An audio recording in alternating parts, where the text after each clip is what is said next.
Introducing Metalheads, the first trivia show that will finally decide who's the biggest metalhead. Think you're a metalhead? Want to prove it? Go to BangerTV.com/metalheads to enter. Metalheads, coming soon to BangerTV.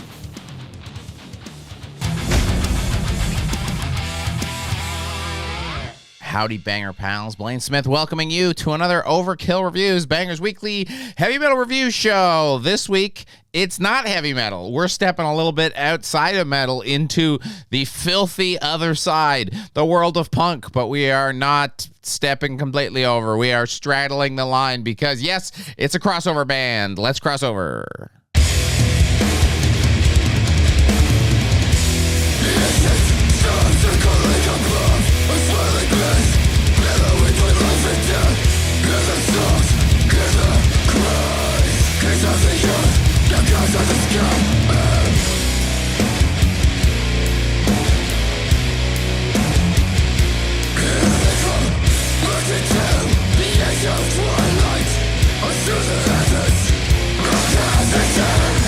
Today we are talking about Skourge. Its Torrential Torment came out March 10th on Lockin' Out Records.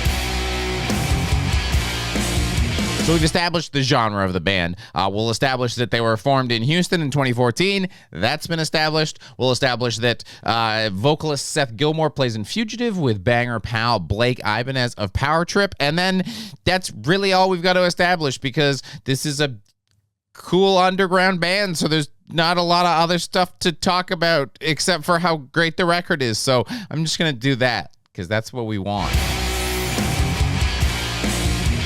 The metal punk takeover is in full effect here. We've got a band perfectly blending both styles, pulling from both camps, balancing on that edge between the two, forcing you to ask, what genre is this? Whose camp is this fall in? Whose band is this? A perfect example would be in the aforementioned Seth's vocals. He has the delivery of a hardcore vocalist in the kind of da-da-da-da-da-da-da-da-da kind of thing going on, but the actual sounds coming out of his mouth fall far more in a death metal growl.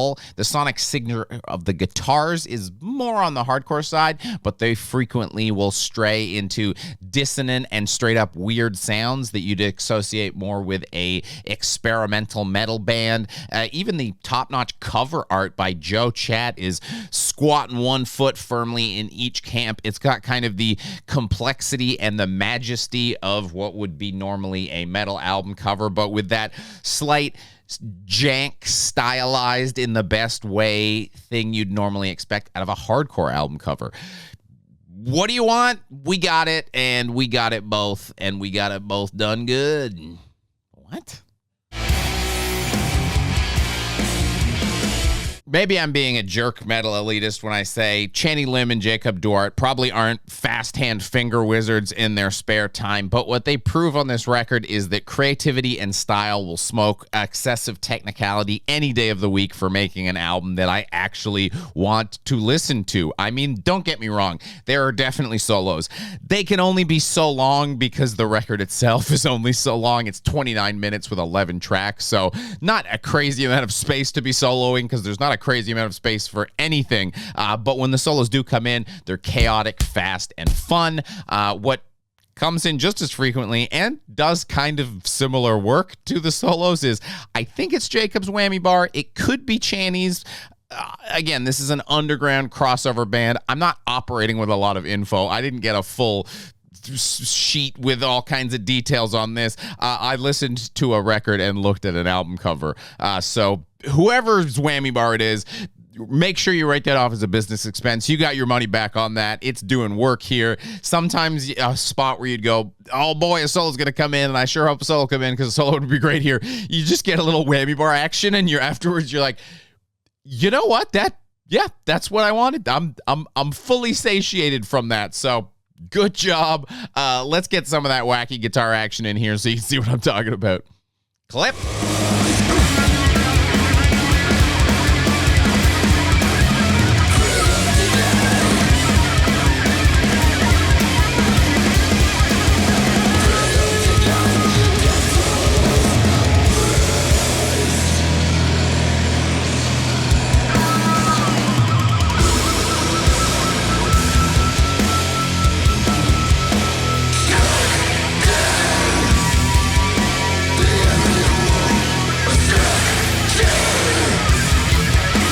does one of these boys work for UPS because they delivered a package? You know what I'm saying? It sounds like a penis joke, but it is a complete album joke.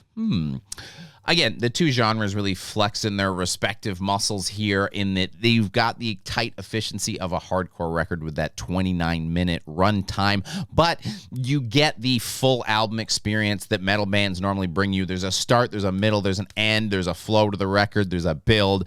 You get a strange, dreamy intro to the whole thing that sounds a bit like the intro to Starbreaker by Traveler.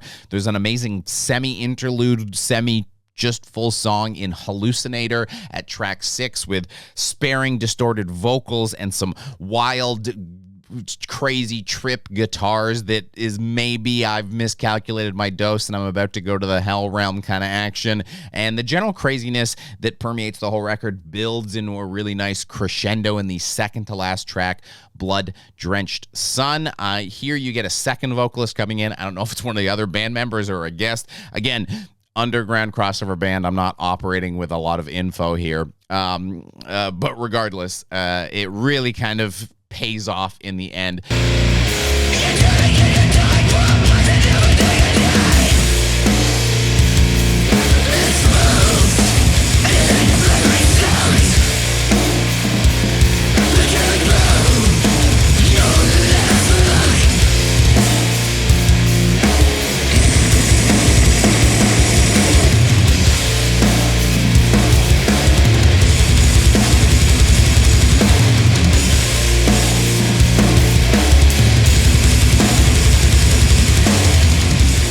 Personally would have switched that track with the last track if I was super nitpicking everything here, but again, great flow to the record, great build, great payoff, totally worth it. Love an album experience. It's not just electronic dance music, it's also a great part of this record.